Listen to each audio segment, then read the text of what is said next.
நீங்க ஆல்ரெடி சொல்லியிருந்தீங்க இந்த வட மாநிலங்கள் வந்துட்டு அதிகப்படியான மழை பெய்ய வாய்ப்பு இருக்குன்னு சொல்லியிருந்தீங்க. இப்போ அதே மாதிரி அங்க அதிகமா மழை பெஞ்சு வெள்ளப்பெருக்கு ஏற்பட்டிருக்கு. ஆனா அங்க இருக்கிற மக்களும் ரொம்ப அதிகமாவே பாதிக்கப்பட்டுட்டு இருக்காங்களே. இப்போ அதே மாதிரி வெள்ளப்பெருக்கு தமிழகத்துல ஏதாவது ஏற்பட வாய்ப்புகள் இருக்கா சார்?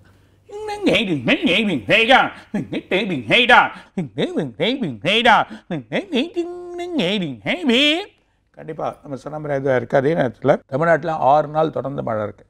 இந்த 6 நாள் மந்த் எண்டு இல்லைனா நெக்ஸ்ட் மந்த் ஸ்டார்டிங் 3ஆம் தேதிக்குள்ளே இந்த மழைகள் ஏற்படுறதுக்கான வாய்ப்பு உண்டு. அப்படி அந்த மழைகள் நமக்கு வர சொல்ல எப்படின்னா விட்டு விட்டு வரும். நைட்டில் வந்து நிறைய மழையாக இருக்கும்.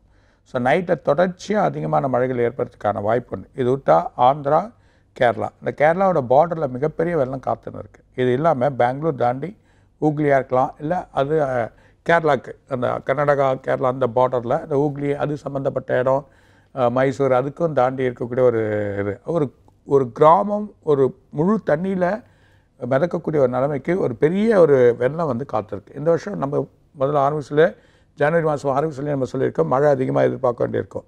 இந்த வருஷம் எதிர்பார்க்காத மழைகள் இருக்கும். மிகப்பெரிய வெள்ளங்கள் அங்கே காத்திருக்கு. மக்கள் ரொம்ப கவனத்தோடு இருக்கிறது நல்லது. அது இல்லாமல் இந்த பர்டிகுலர் ஏரியாவில் கவனமாக இருங்க. சென்னையிலேயும் மழை இருக்குது. அது இல்லாமல் தமிழ்நாட்டில் கடலோர பகுதி ஃபுல்லாக மழை இருக்குது. 6 நாள் தொடர்ந்து இரவில் பெய்யக்கூடிய மழையாக இருக்கும் அப்படின்றத சொல்லலாம்.